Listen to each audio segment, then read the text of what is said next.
All right, welcome everybody to the PharmD Finance Show. Sean and Derek. Derek, the founder of PharmD Financial Planning. So again, this episode brought to you today also by PharmC Podcast Network, since Derek is a host there and they're one of our media.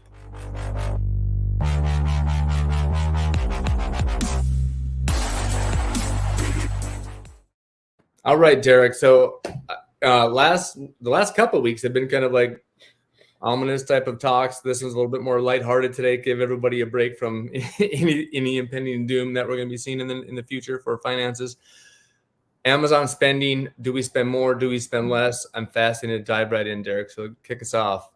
Yeah. So one of the core areas of personal finance that I think people really have to have a great handle on in order to improve themselves financially over time is what their cash flow looks like.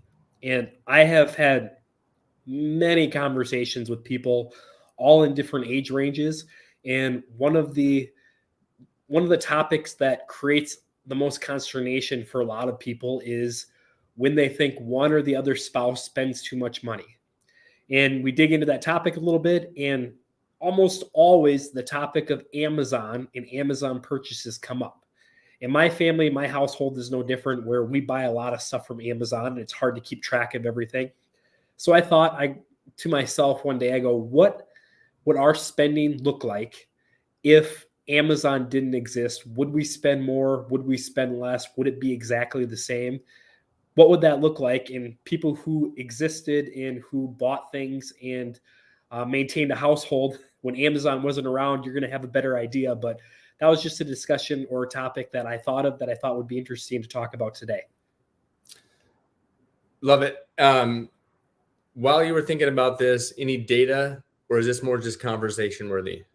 Just more conversation worthy. Okay. There's not any. I tried looking for data out there that would show kind of spending patterns of households in America before and after Amazon.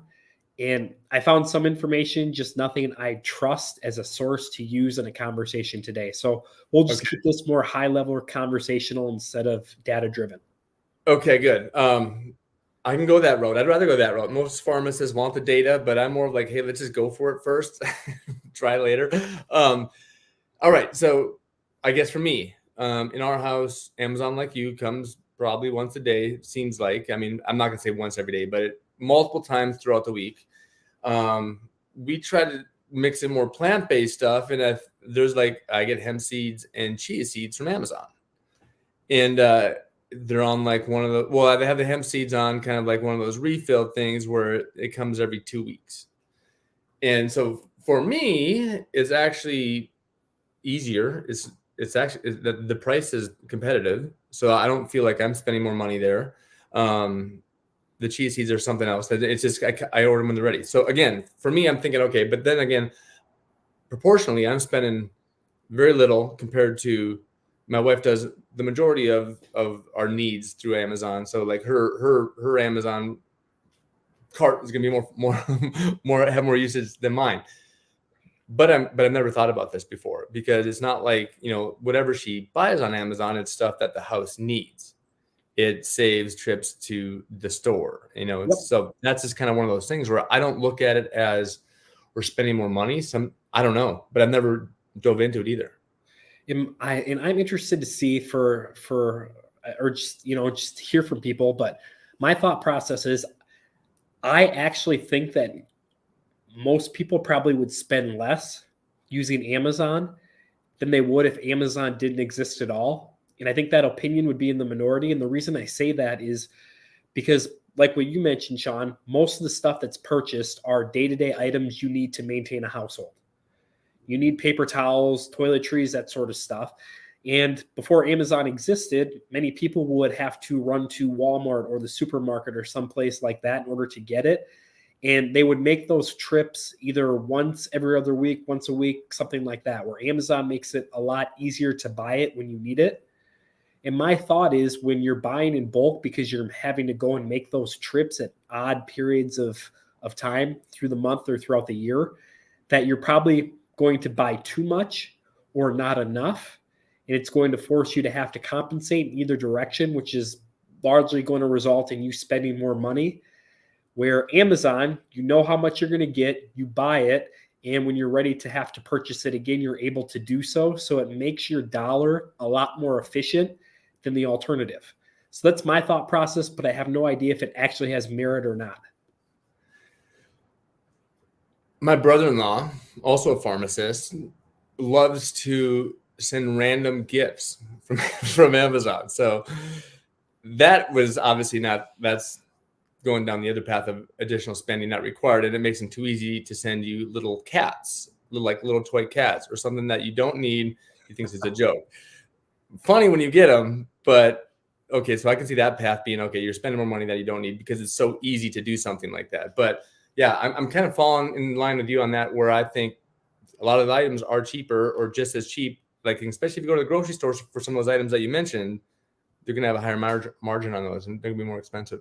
Yeah, you're exactly right. And then the flip side of that coin that I keep going back to in my mind that would maybe prove Amazon is more expensive overall or less efficient with your dollar is the fact that I think ingenuity and just pure laziness has saved us a lot of money. And when I say us, people who lived before Amazon existed. Because if you needed that paper towel or you needed the toiletries or something like that, and you didn't want to go out of the house and have to buy it, or you're too busy with other stuff, you figured out ways to get by. And that done enough over a long period of time could save money. Where Amazon essentially takes that out of the equation because there's really nothing in between you and making that purchase when it comes to Amazon delivering it to your doorstep. So maybe for a certain subset of people who are really, really busy or who are very, very good at getting by, having something like Amazon is going to be more expensive for them and less efficient with their dollars than somebody else who isn't similar to that type of person. I like how you brought up paper towels. I've become attuned to like what's going on with Earth and all that. And it's like our family goes through paper towels like crazy. And there are other methods to paper towels for everything.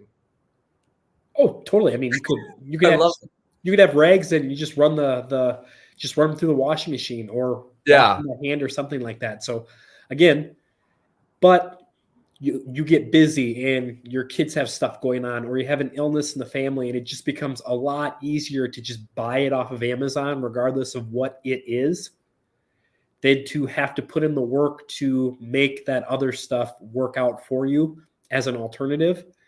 So again, if you're somebody who's great at being self-sufficient and getting by, I think Amazon as a temptation could end up costing you more just because the alternative is going to be cheaper most of the times, but we're in America. Yeah. Many of Americans won't fall in that category, which again leads me back to my first point that Amazon ultimately could be less expensive than if it didn't exist at all for many families. I like Colleen's comment here. Thank you, Colleen, for posting this. Amazon for a family equals groceries, gifts, clothing, household items, sports supplies. I also agree on spending less because I don't have to stockpile stuff anymore. So that kind of goes back to like the whole Costco thing, right? Where it's like my wife hated, I mean, I make a trip to Costco every couple of weeks for just really some groceries that we get there that we use. So I feel like we're not spending more money. But then again, she says I'm spending more money, but I'm like, I don't know. 100%. And the last point I want to point out, or the last thing I want to point out in agreement with that is it's very similar to going to the grocery store while you're hungry. You go to the grocery store when you're hungry or you're on a diet, you're going to buy a bunch of stuff that you're probably never going to eat that could go to waste.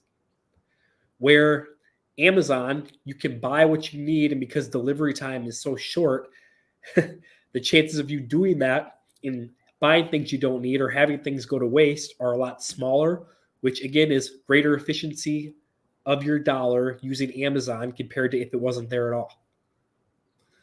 I like that. One thing I do want to touch on before, because I'd be behooved if I didn't.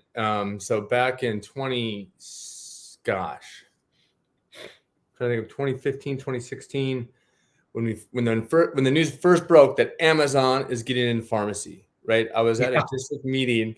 I was at a district. Everyone they literally held a district meeting for all the store managers and the pharmacy managers, the picks that had this.